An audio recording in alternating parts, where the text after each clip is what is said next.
वो तो कहते हैं कि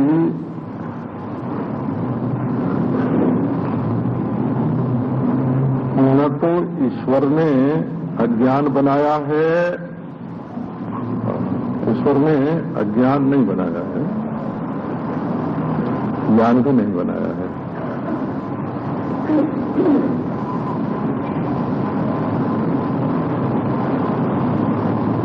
कश्मीरी शैवों का कहना है कि ईश्वर ने ज्ञान अज्ञान नहीं बनाया है, और ये दोनों अनादि ही नहीं है।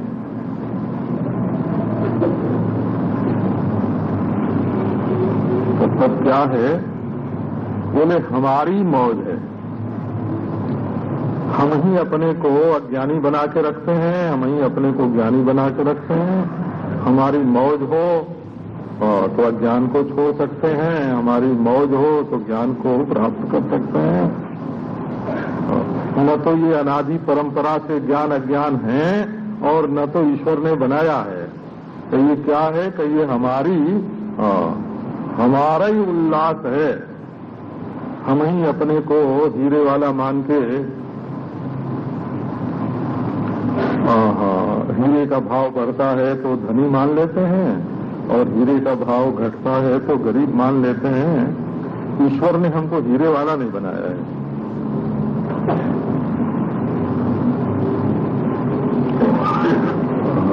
अपनी एक जात मान लेते हैं, उसमें कहीं कोई मरे तो रोने लगते हैं। अपना एक मजहब मान लेते हैं तो उसमें कहीं फर्क पड़े तो रोने लगते हैं। बोले ये सब का सब हमारा स्वातंत्र है। इसमें भक्त लोग मानते हैं कि हमारा पारतंत्र है, जो ही बांधे सोई छोड़े। ईश्वर ने हमको बांध दिया है और ईश्वर हमको छोड़ेगा तो हम टूट जाएंगे।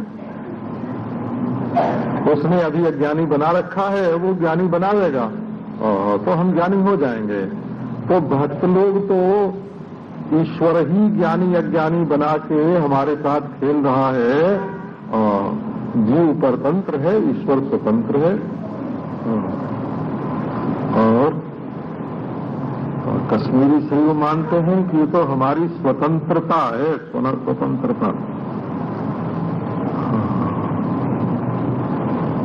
तो दुनिया में कुछ हो जाए हम अपने को दुखी न माने, इसमें हम स्वतंत्र हैं।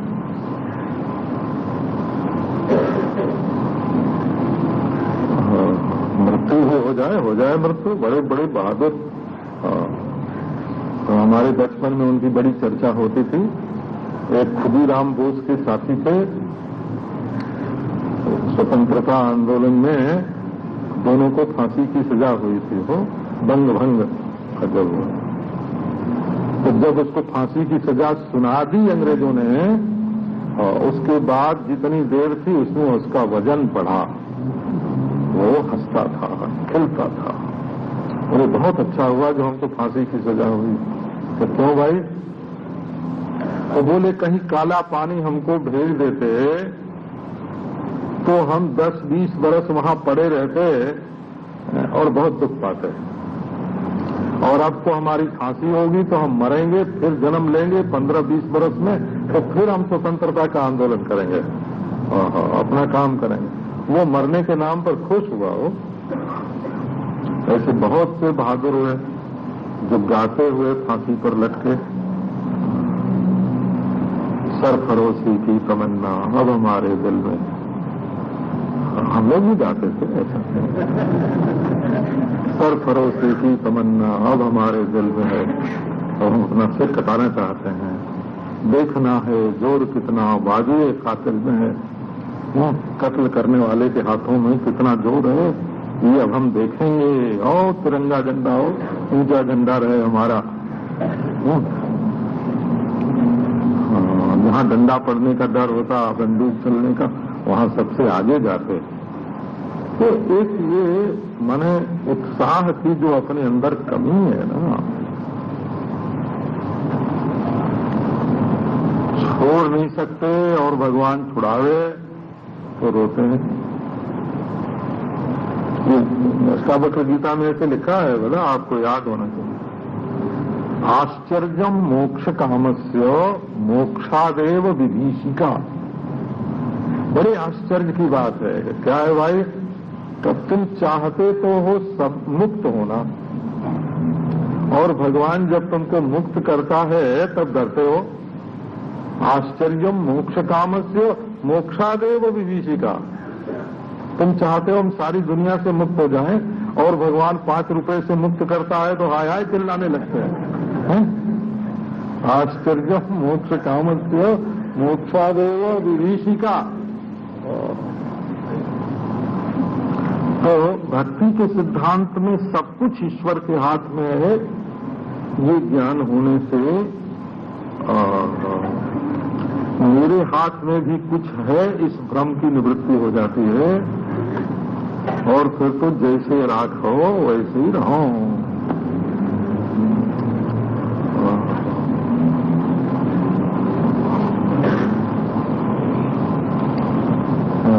भगवान तपस्वी जीवन बनावे तो भोगी बनेंगे, हाय हाय हम भोग में फंस गए, और भगवान तपस्वी बनावे तो हाय हमारे पास तो कुछ है ही नहीं। दोनों तरह से हाय हाय करके भगवान के कान खाते हैं।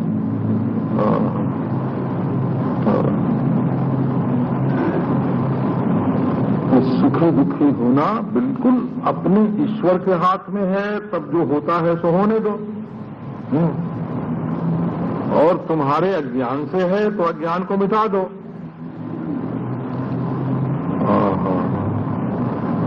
और तुम्हारी मौज है तो जरा अपनी मौज बदल लो।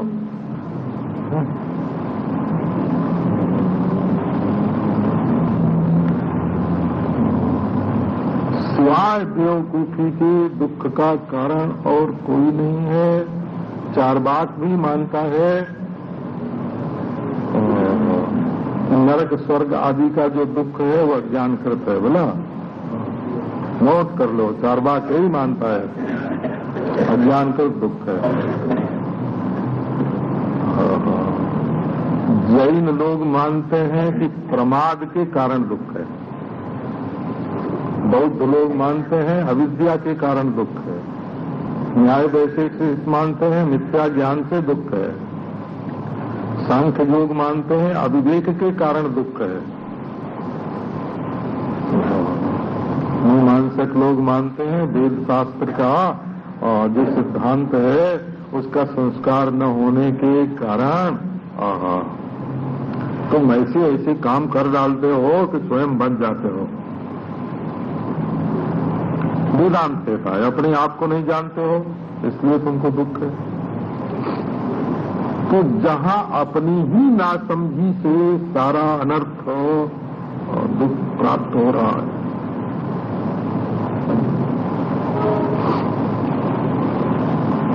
वहां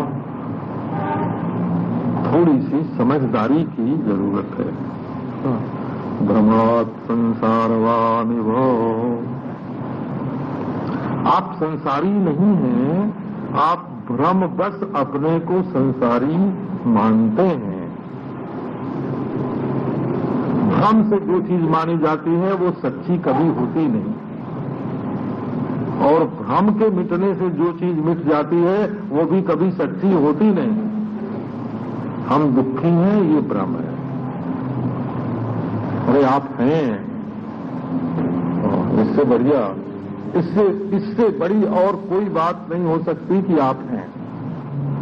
अच्छा, इससे बड़ी और कोई बात नहीं हो सकती कि जैसे सिनेमा में सब तमाशे देखे जाते हैं, आग लगती है, लड़ाई होती है, बिछुड़ता है, मरता है, और आप उसका तमाशा देखते हैं। ऐसे आप इस जीवन का तमाशा देख रहे हैं, आप तमाशाई हैं। इससे बढ़िया और बात क्या हो सकती है कि आप हैं और जिंदगी के बाहर के सारे तमाशे देख रहे हैं। और इससे बढ़िया क्या होगा कि आप अपने प्यारे हैं। इससे बढ़िया क्या होगा कि आप कभी मर नहीं सकते।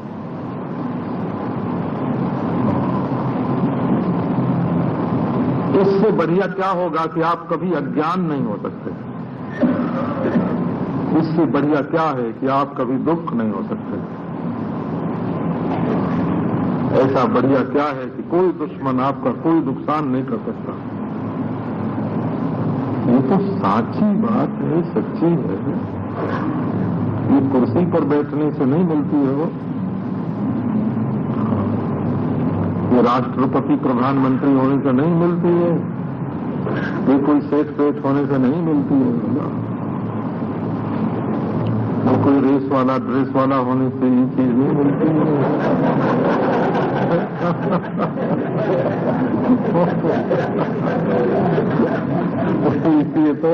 ये तो मिली मिलाई है। तो भ्रमात् संसारवानि, वो संसार में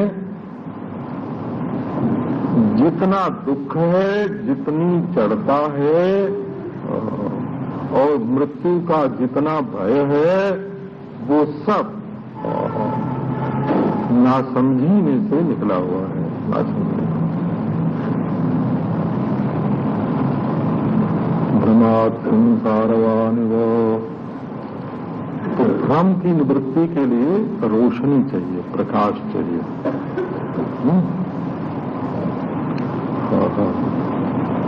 हम एक शहर में पहले पहल रात को पहुंचे, तो दिशा का ठीक ज्ञान नहीं हुआ। पूरब कौन पर पूछ लिया भाई। उन दिनों हम लोग उत्तर दिशा की ओर अपना सिर करके नहीं सोते थे। जब की बात है, शास्त्र में लिखा है कि उत्तर दिशा की ओर सिर करके नहीं सोते। तो पूछ लेते थे, भाई इस चारपाई का सिरहाना किधर को है? तो जैसा बताया वो नहीं देता हो। और जब सवेरे सूर्य की रोज प्रकाश हुआ, देखा सूर्योदय किस ओर हो रहा है, तो सूर्य का प्रकाश होते ही दिशा का ज्ञान हो गया। ये पूर्व है, ये पश्चिम है। तो दिग्भ्रम मिट गया ना बुद्धि में। फिर उधर मुंह करके संध्या वंदन किया, फिर शाम को सूर्यास्त किया। अब धीरे धीरे धीरे ये संस्कार दृढ़ हो गया कि कौन पूर्व है, कौन पश्चिम है।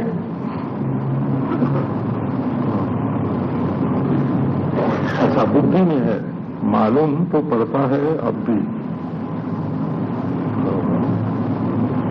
एक शहर है गाजीपुर, उत्तर प्रदेश में। तो वहां बचपन से ही 8-10 वर्ष की उम्र से ही हमको जाना पड़ता था।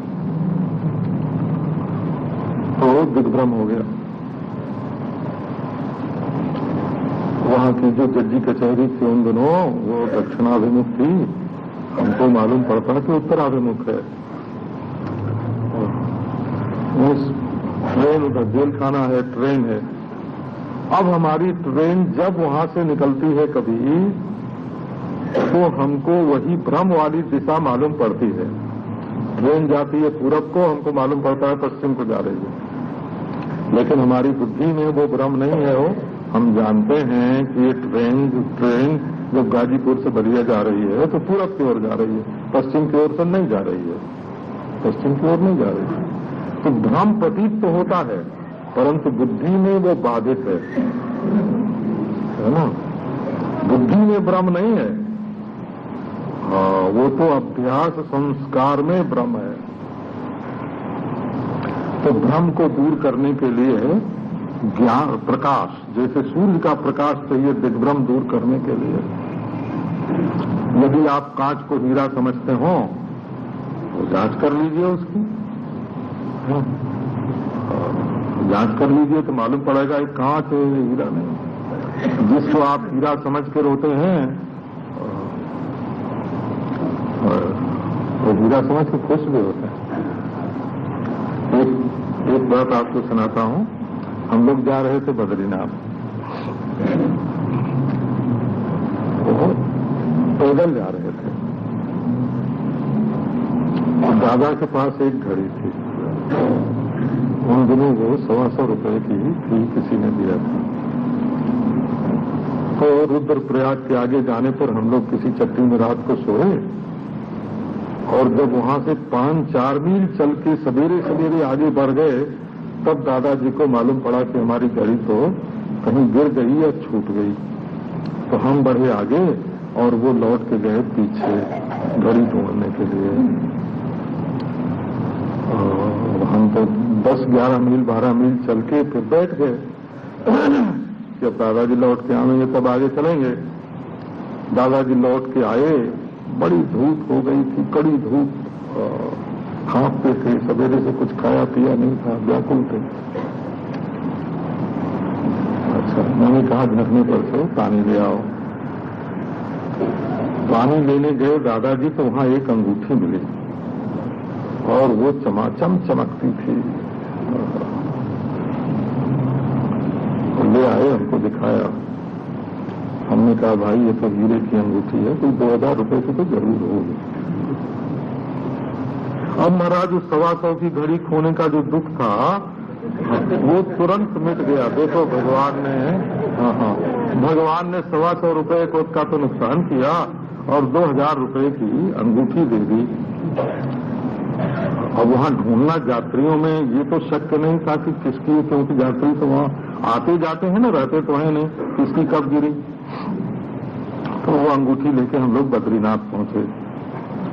तो जब बद्रीनाथ पहुंचे तो वहां जाके किसी को दिखाया कि ये अंगूठी कितने की है। तो उसने बताया कि 4 आने की होगी।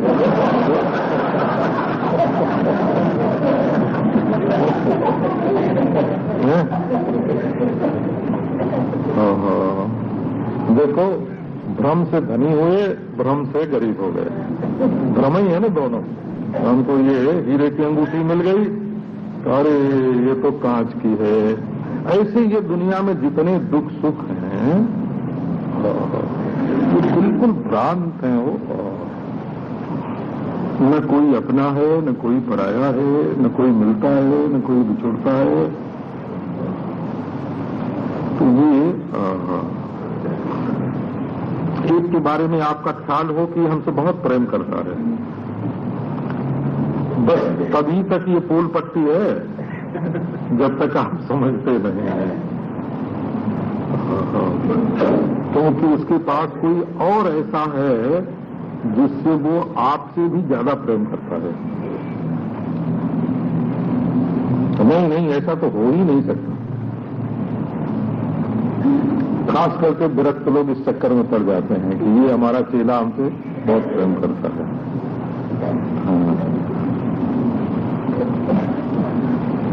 उनको प्रेम, क्योंकि उनके अंदर प्रेम नहीं होता है तो वो दूसरे के प्रेम पर विश्वास ज्यादा करते हैं। आदमी दूसरे के धन को, जैसे गरीब लोग हैं ना, हाँ, दूसरे के पास लाख रुपया हो तो करोड़ बता देंगे, दूसरे के धन को कम नहीं आते, वो फंस जाते हैं। ये हमसे बहुत प्रेम करता है। यदि उसकी पूल पट्टी खुल जाएगी तो आप देखेंगे कि आपसे वो जितना प्रेम करता है उससे ज्यादा प्रेम करने के लिए उसके पास कोई और है। तो शायद वही हम हो, शक तो ऐसे ही होता है। तो नहीं, वो आप नहीं है, वो उसका अपना आपा है, हाँ, जिससे वो ज्यादा प्रेम करता है। उसके सामने वो 3 लोग को निछावर करके फेंक सकता है। और यदि ईश्वर भी उसके मन के अनुसार न चले तो ईश्वर को भी 4 गाली सुना दे। सबसे ज्यादा प्रेम अपने आप से है। आप अपने आप को दुखी मत कीजिए। अच्छा जी, तो आइए, अपने बारे में जब आपका ज्ञान आएगा तब ये भ्रम मिट जाएगा। असल में भ्रम तो ईश्वर के बारे में भी है और भ्रम जगत के बारे में भी है और भ्रम अपने बारे में भी है।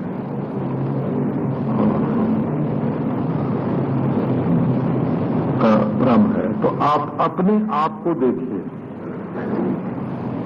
कूटस्थम बोधमद्वैतम आत्मानं परिभावय आभासोऽहं भ्रमं मुक्त्वा भावं बाह्यमथान्तरम्।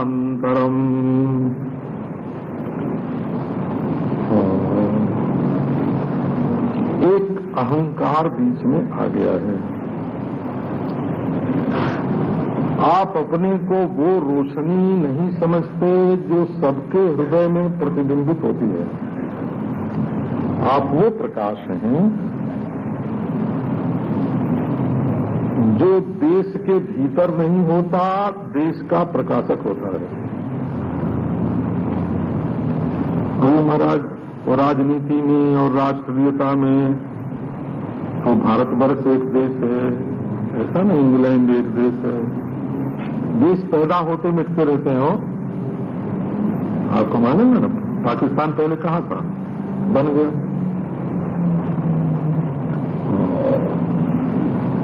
ऐसे दो देश पहले अलग अलग होते हैं, फिर एक हो जाते हैं, एक होते हैं, फिर अलग अलग होते हैं। तो इसका नाम देश नहीं है। देश माने ये जो लंबाई चौड़ाई मालूम पड़ती है, ये लंबाई, ये चौड़ाई, इसके अंदर मैं हूं, ये भ्रम है। प्रांतीयता का व्यामोह, मैं अमुक प्रांत का हूं, दूसरे प्रांत को तकलीफ देने वाला हो जाता है।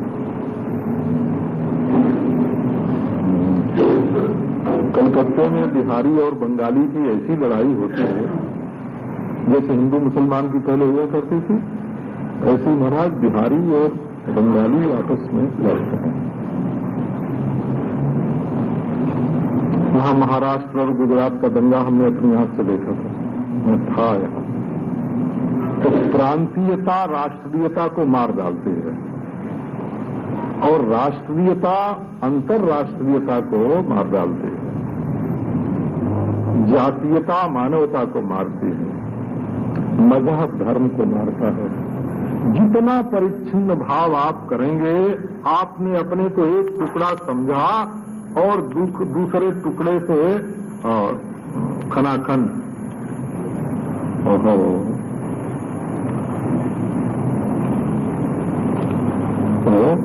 खन खन खन खन तेजा बाजे, चमचम चमक उठे तलवार, लड़ाई। जहां अपने को आप टुकड़ा मानेंगे तो पत्नी से भी लड़ाई होगी, वो पति से भी होगी, भाई से भी होगी, बेटे से भी होगी, माँ से भी होगी। आपका जो अलगाव है वो लड़ेगा। आप वो हैं जिसमें लंबाई चौड़ाई की माप नहीं होती। आप एशियाई भी हैं, यूरोपियन भी हैं, अमेरिकन भी हैं, अफ्रीकन भी हैं, आप क्या नहीं हैं? आप धर्मात्मा हैं, हिंदू मुसलमान ईसाई सब हैं। आप मनुष्य हैं, आप में ब्राह्मण क्षत्रिय सब है। आप जीवात्मा हैं, आप में पशु पक्षी सब है। आप अद्वितीय ब्रह्म हैं। अपने आप को जानिए, आप कौन हैं। कूटस्थम बोधमद्वैतम, पुनः पुनः विचार कीजिए, क्योंकि अनादिकाल से आपकी वासना में ये जो भ्रम भर गया है कि मैं नन्ना मुन्ना हूं, ये बचपन छोड़िए। ये बचपन है, वो अपने को छोटा मान बैठना, ये बचपन है।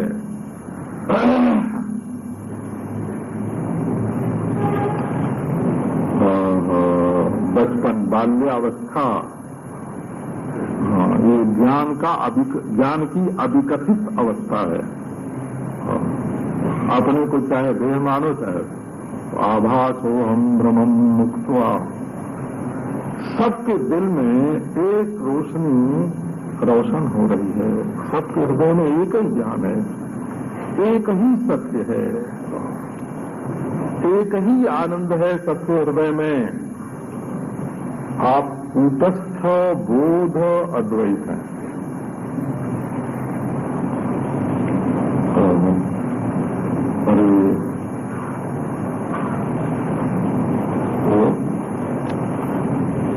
कूटस्थ माने क्या होता है?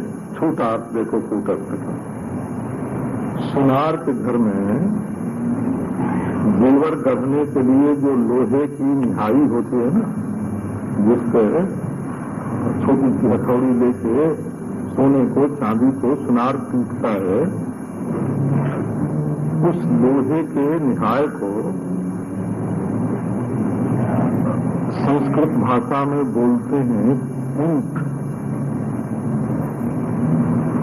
तो उस पर कितने जेवर तोड़े जाते हैं और कितने जेवर बनते हैं, और ज्यों का त्यों महाराज सुनार की कितनी पीढ़ी से चला आ रहा है और कितनी पीढ़ी तक रहता है, और जेवर कितने बनते और बिगड़ते हैं। तो उसको बोलते हैं कूटवत स्थित आत्मा। क्या है? बोले कूटस्थ है। इसमें क्या होता है कि कितनी सकल सूरत बनती है। स्त्रियों को तो इसका बहुत अनुभव है महाराज। 22 कैरेट का सोना घर में खरीद के रखो और 3-4 बार उसका जेवर बनवाओ और तोड़वाओ, नई नई डिजाइन करवाओ। 1-2 बार में वो 22 कैरेट का 9 कैरेट रह जाएगा। आपकी डिजाइन तो बदली, लेकिन उसके साथ जो सोने की किस्म थी ना, वो भी बिगड़ गई। तो ये जो नाम रूप हैं, ये तो गढ़े जाते हैं, बनते बिगड़ते हैं, और जो सत है वो एक रस रहता है। अच्छा, वृत्तियां कितनी आती हैं? जागृत, स्वप्न, सुषुप्ति, फिर काम, क्रोध, लोभ, फिर मेरा तेरा, सुखी दुखी, और ज्ञान एक रहता है, कूटस्थ। और द्वैत बनते बिगड़ते हैं और अद्वैत एक रहता है। वृत्तियां बनती बिगड़ती हैं, बोध एक रहता है, और आभास बनते बिगड़ते हैं, कूटस्थ एक रहता है। सत की दृष्टि से आप कूटस्थ हैं, और वृत्तियों की दृष्टि से आप बोझ हैं। और ये भेद भ्रम जो है, भेद जाल, इसकी दृष्टि से आप अद्वैत हैं। इस बात को बारंबार सोचिए। भीतर मैं सुखी दुखी हूं, ये मत आने दीजिए, ये आभास है। और बाहर ये मेरा है, ये तेरा है, ये मत आने दीजिए। अब आप लोगों का मेरा तेरा कैसा है, ये तो भगवान जाने। आप तो सब बड़े समझदार हैं।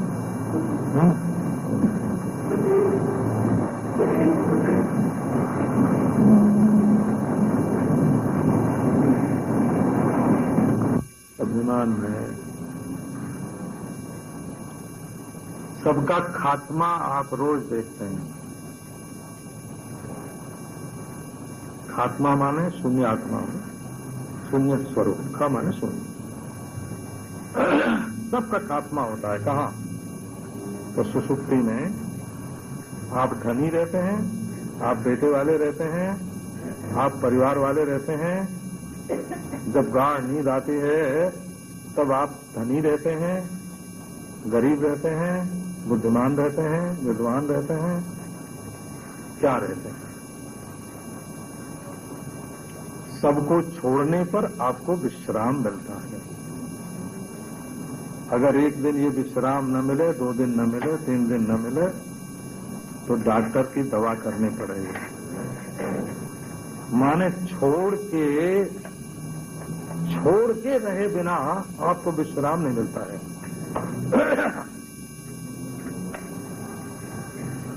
सुखी दुखी भी छोड़ कर रहना होता है रोज। चाहे जितना रो लें दिन में, सोते समय नहीं रोएंगे। चाहे जितना हंस लें दिन में, सोते समय नहीं हंसेंगे। जब ये हंसना रोना दोनों छूटता है, तब आपको विश्राम मिलता है। पर ये है कि इस विश्राम में दोष क्या है कि जब दुनिया मालूम नहीं पड़ती है, तब आपको विश्राम मिलता है।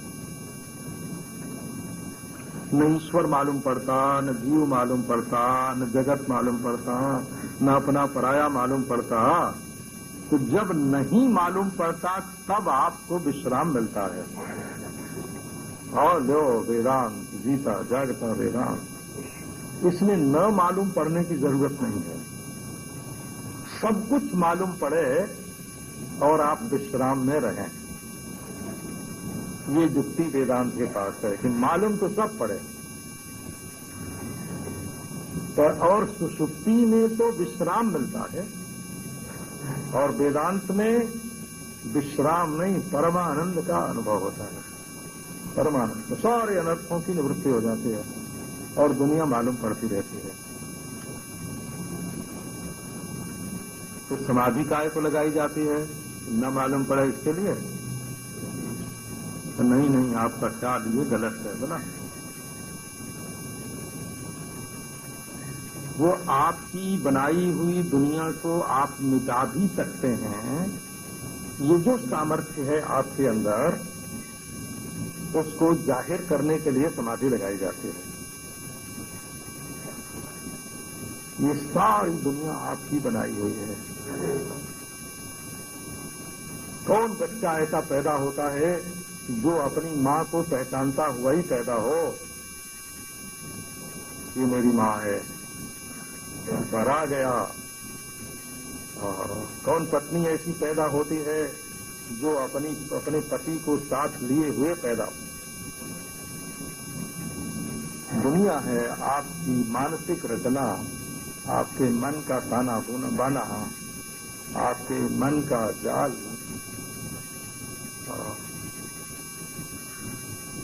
ये मेरा, ये मेरा, ये मेरा।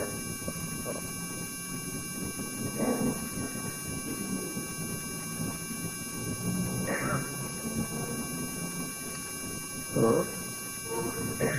ये जो अंतःकरण सहित आत्मबोध है, सारे अनर्थ का निदान यही है। आप हैं तो प्रकाश, परंतु अंतःकरण वाले नहीं। छोड़ने की चीज वही है। जन्म मृत्यु का भय उसी में होता है, समझदारी ना समझ का भय उसी में होता है, और सुख दुख का भय उसी में होता है, मरने जीने का भय उसी में होता है। उस अंतःकरण को ही छोड़ना पड़ेगा। तो ये कैसे होगा? इसके लिए मुनित्रयम् नमस्कृत्य, व्याकरण के प्रारंभ में सिद्धांत संदेश। मुनित्रयम् नमस्कृत्य तदुक्ति ही परिभाव्य च, परिभावना करनी पड़ेगी। क्या?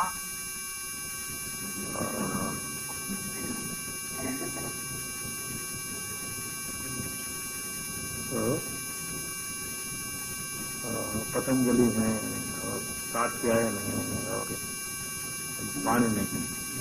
पाणिनि, कात्यायन, पतंजलि ने क्या कहा है? उनके वचनों का परिभावन करना, विचार करना हो, बारंबार बारंबार बारंबार। एक बार के विचार में, एक चोट में निशाना नहीं लगता है, तो बार बार लगाओ। लक्ष्य भेद तो एक ही बार होगा, पर निशाना लगाने का अभ्यास तो करना पड़ेगा ना। तो आत्मानम परिभावय, अपने आप का विचार करो। देखो भाई, आज हेमलता, हेमलता रतंती खटाओ।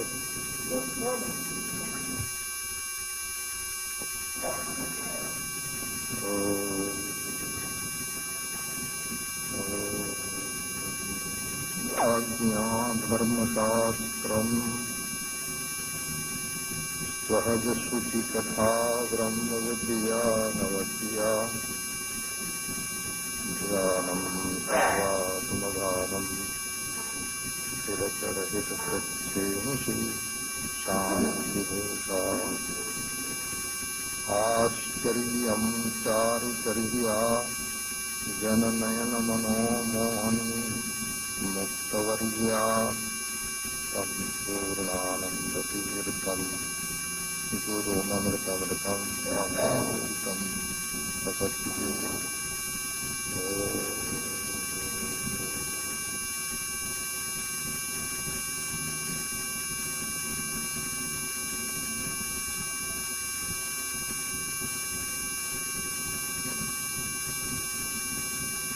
शब्द का अर्थ है हाथ।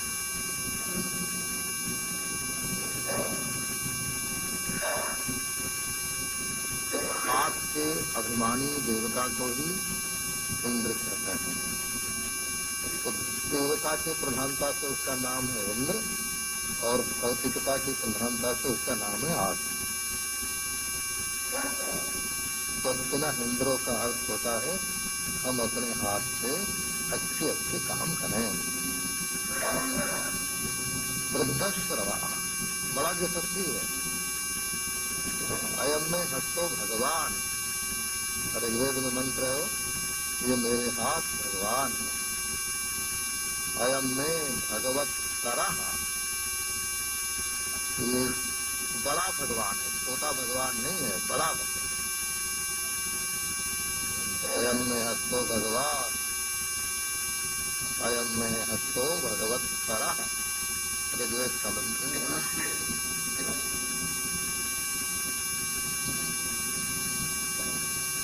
आदमी का फैलने का मन होता है। ब्रह्म रूप है ना, तो जो ब्रह्म रूप होगा वो संकीर्णता में कभी अटेगा नहीं।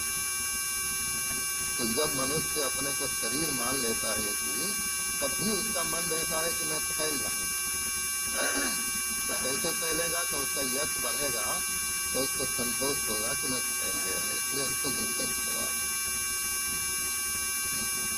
स्वस्तिना पूषा विश्ववेदा, ये पूषा सूखा, ये जो वेद सूखा बोलते हैं और एक वेद में पूषा बोलते हैं, ये उच्चारण का भेद है। सूखा माने सूर्य, जिससे सब कुछ दिखाई पड़ता है। हाँ, हम अपनी आंखों से सब चीजों को ठीक ठीक देखते हैं। जिसके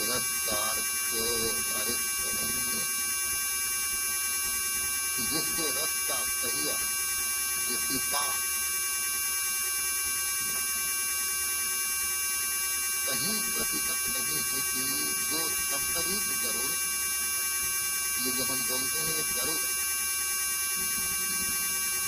हृदय में भगवान है, वो शब्द के जरूर पर बैठते हैं और दूसरे के ज्ञान के रास्ते सोचकर हृदय में प्रवेश करते हैं। ये शब्द जरूर है, ये भगवान का दान। अच्छा, और इसकी गति कहीं दिखती नहीं है। यहाँ तक कि बोलना हो तो शब्दाती है तो भी शब्द से ही बोला जाएगा। हो रहे वहाँ शब्द की गति नहीं है, तो तुम कर क्या रहे? तो शब्द ही तो बोल रहे हैं। हमारे समय में अर्थ है कि ऐसी कोई बात नहीं है जहाँ शब्द की पहुँच न हो, और शब्दम भी शब्द कैसे बोला जाता है। न शब्द बात करती, ये तो बातों में वर्तनते सब शब्द है।